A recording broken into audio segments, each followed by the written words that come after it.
Hey folks, welcome back to the Dungeon Dive. Daniel here. I hope you're doing well, and if you're not, I hope you are soon.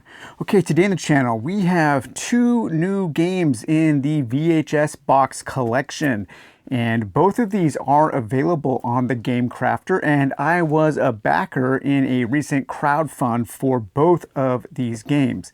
And the games we're taking a look at today are called Legends of Expedition, and we have the Crumbling Pyramid, which will be the focus of today's video, and there's another version called the Lost Rubies of the Amazon.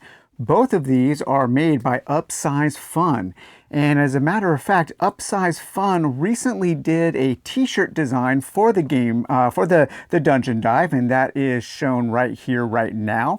And that is available at TeePublic. And the t-shirt he designed was in the style of the Crumbling Pyramid with this kind of Lara Croft style character. And I really like the design.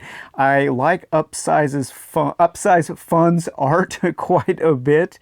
And I like the kind of faceless characters, and it just has a really good vibe. And both of these games are pretty cool.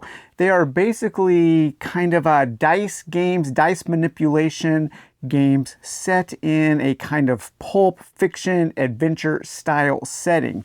And so the Lost Rubies of the Amazon here, it says in the heart of the Amazon rainforest, legends speak of ancient rubies hidden within, a treasure of immense beauty and power lost to time. And in the VHS box, you will have everything that you need to play. Now, I think that they are also working on an expansion for the Crumbling Pyramid, but I'm not sure if that is out yet. So this is the Crumbling Pyramid, and this will be the focus of today's video.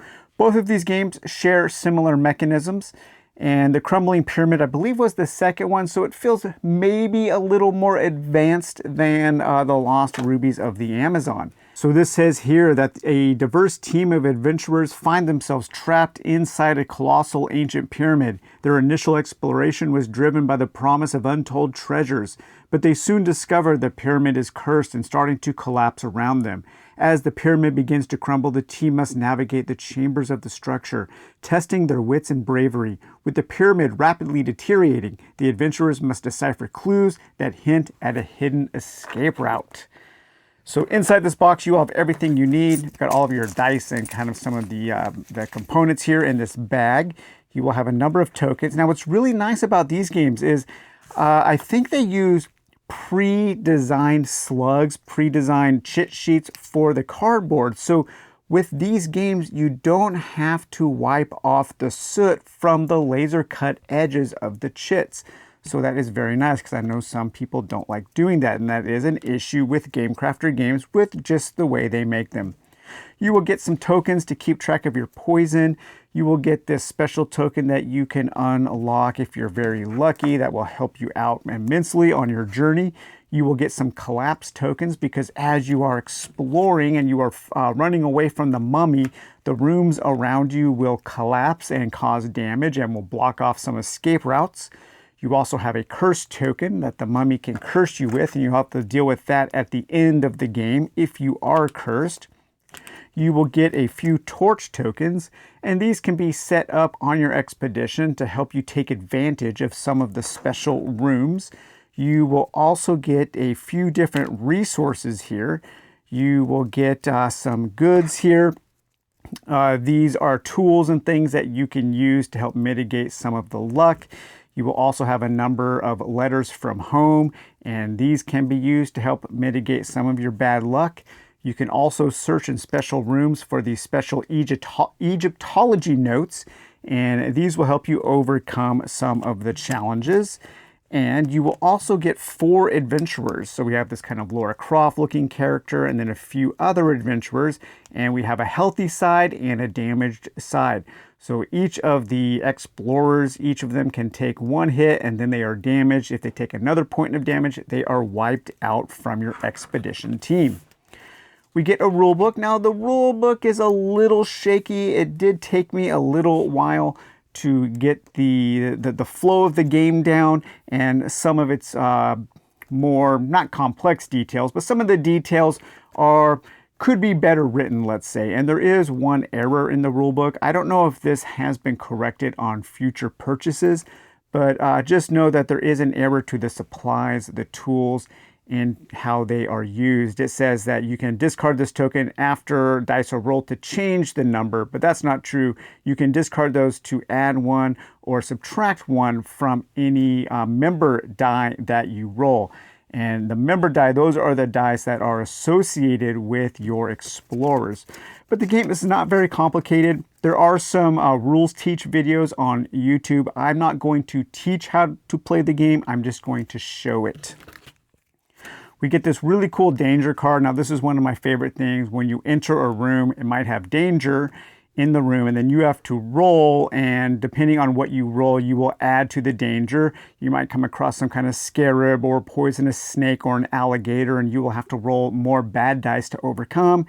You can get here the guidance, the Horus guidance token. That is this token here, and that will add a d6 to your dice pool as long as you maintain that token. Anytime you take damage, you will have to discard that token. You can find supplies, and you can also heal an expedition member. I really like this a lot, and it also has a sequence of play on the other side. You will get 3 escape chambers. These are the ultimate room that you are trying to find. These are the objective rooms that you are trying to find. You will randomly choose one at the start of each game and put that on the bottom of your deck. And this will be the last room that you discover. And then you have to escape in order to win the game. You will also get 4 starting tiles, and you will randomize these at the beginning of the game. And these will basically just show you where the mummy starts at the beginning of the game and the layout of the pyramid. So where the mummy is, where you start is different depending on the random tile that you draw at the beginning of the game. And then we also have all of these tokens, all of these cards, and these are all of the rooms that you will be exploring during a game. And these rooms will have certain things such as torches or fires where you can overcome challenges in order to heal up your party. Some of the rooms will have these symbols here, and those will correspond to a certain color that corresponds to one of those Egyptology notes. And if you find one of those, then that can help you overcome the challenge in those rooms. And to find those rooms, you have to do, or to find those notes, you have to do a little kind of a dice mini game.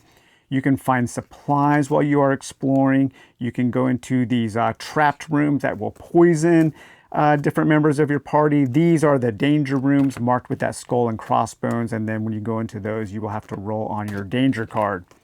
And so we will take all of these, we will shuffle those up. We will randomly choose a starting tile, and we can randomly choose an escape tile.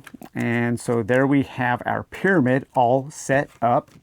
Now what you will also do is you will take all 4 of your expedition party members and put those in your tableau. You will take 4 starting supplies, and these can be spent to help you overcome some bad luck in rolling, because this is really kind of a dice game, kind of a thematic dice game. You can set your poison tokens to the side, you can set this to the side, you can set your notes to the side until you find one. You have an excess supply of supplies that you can find. There's no limit to how many supplies you can carry. Your mummy will start in the main chamber with you, and then the mummy will chase you as the game progresses. You will also place your collapse tile chits aside.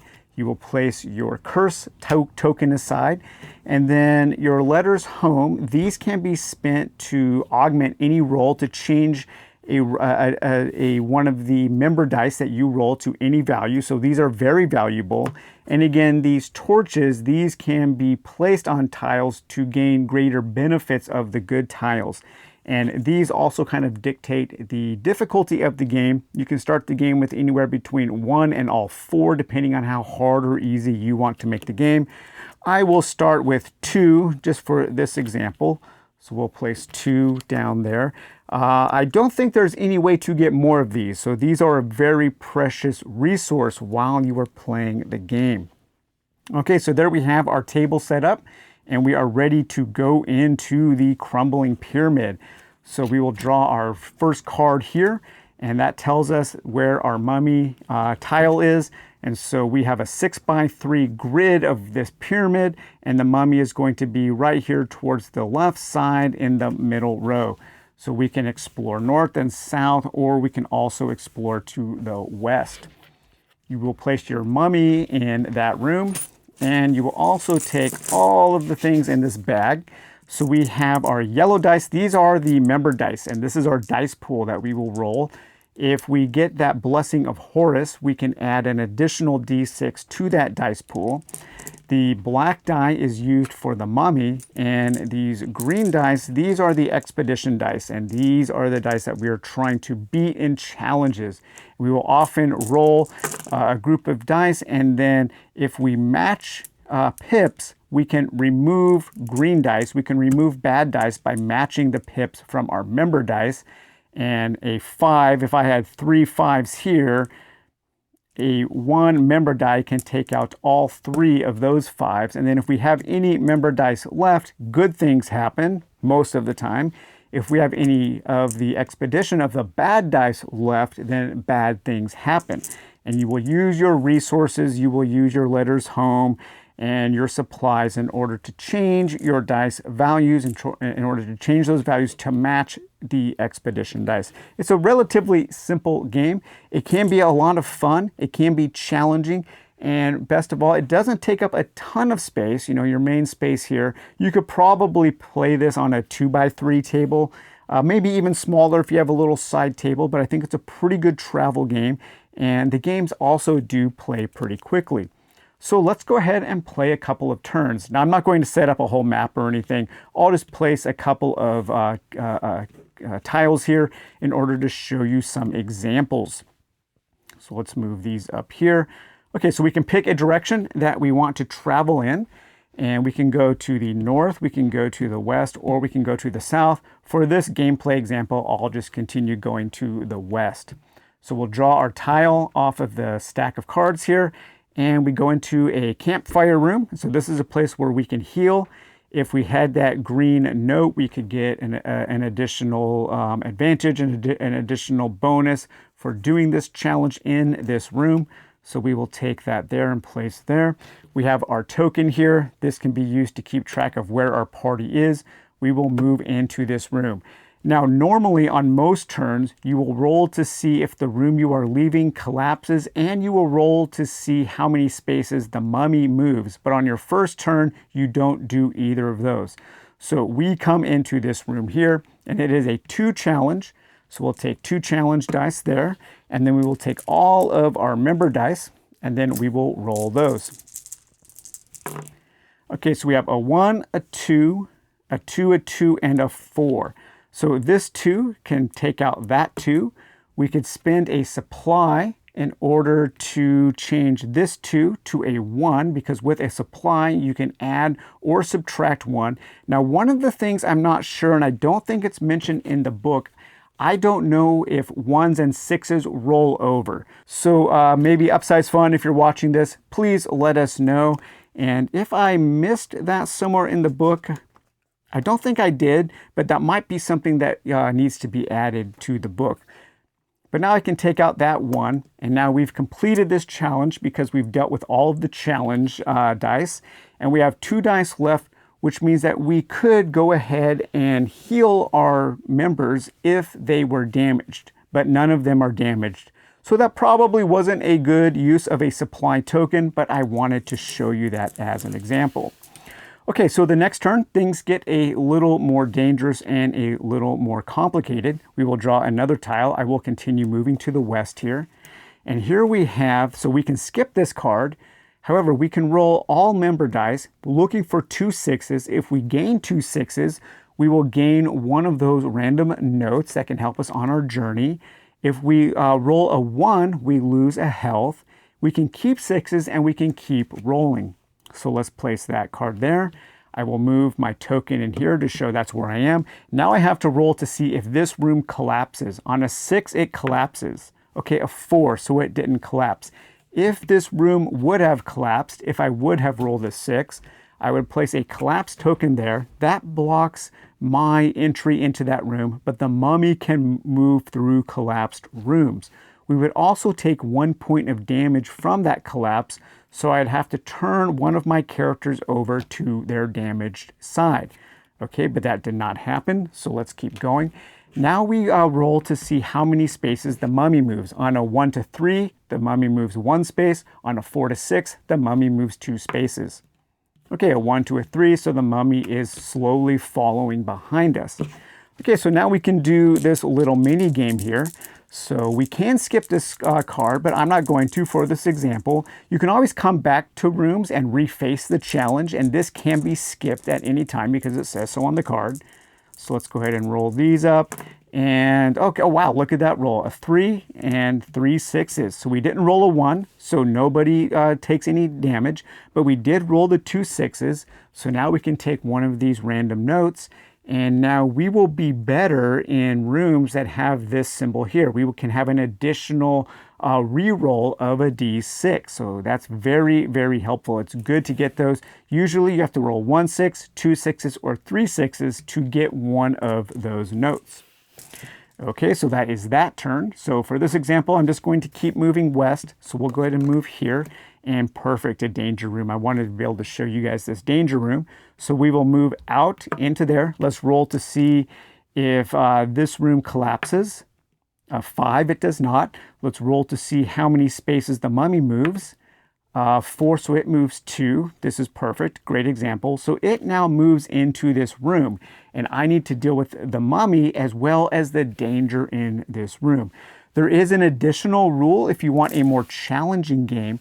When you deal with the mummy, if you roll a 6, the mummy will automatically damage one of your heroes, possibly killing a damaged hero, and then also cursing your party. And 1 or 2 of the end rooms have something extra you have to deal with if you are cursed. And I don't believe there's any way to get rid of this curse. Okay, so we have 1 black die for the mummy. This is a danger 3 room, so we want to add 3 of the challenge dice. And then we also want to add to see what else we find in this room. Hopefully we don't roll a 1, a 2, or a 3. We rolled a 4. Hey, that's perfect. We get this Horus guidance. Super cool. So we can add this to our party. This will protect us from 1 point of damage.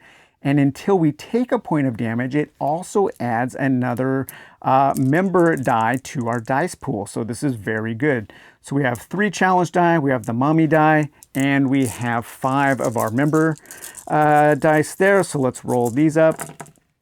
Okay, so the mummy on a 1, he didn't attack us, but we still do have to deal with this mummy. We have a 4, a 4, and a 4. Okay, so this is not a bad roll at all.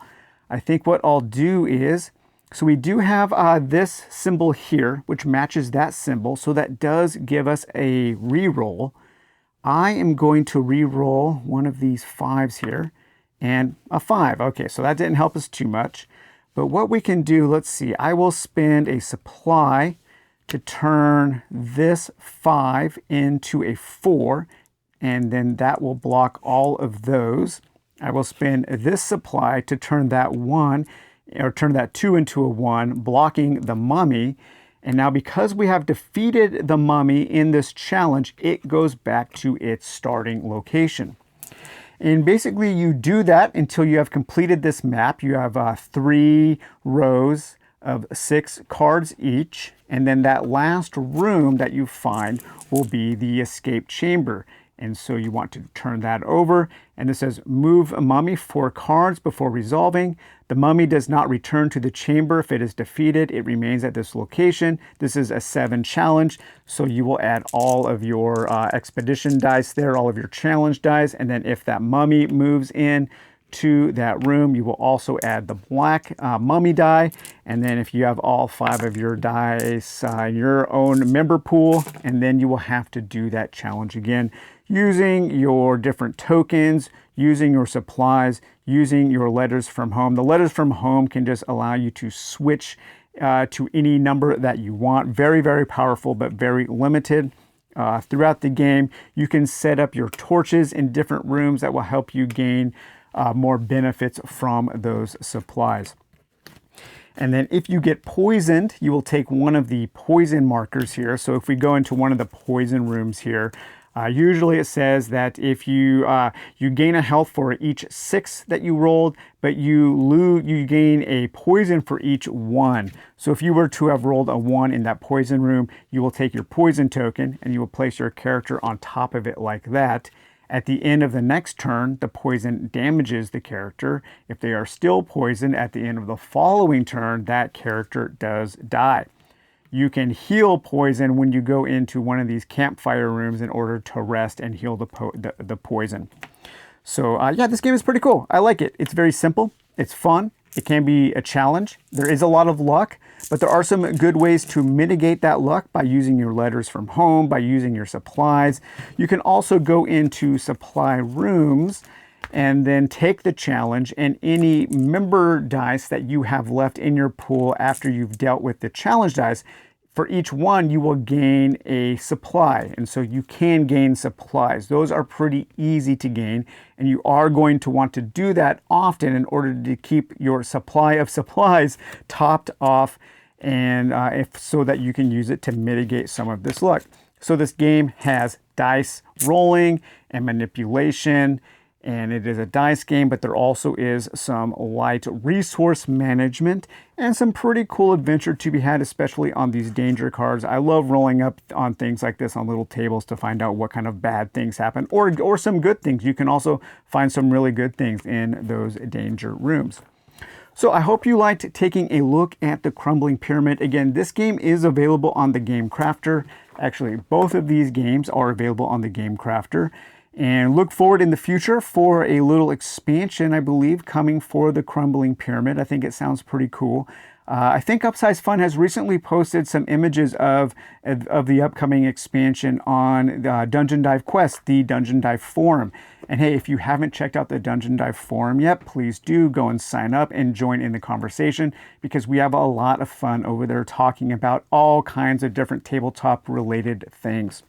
So all right, everyone, I hope you had fun watching this video. We will talk to you later. Bye-bye.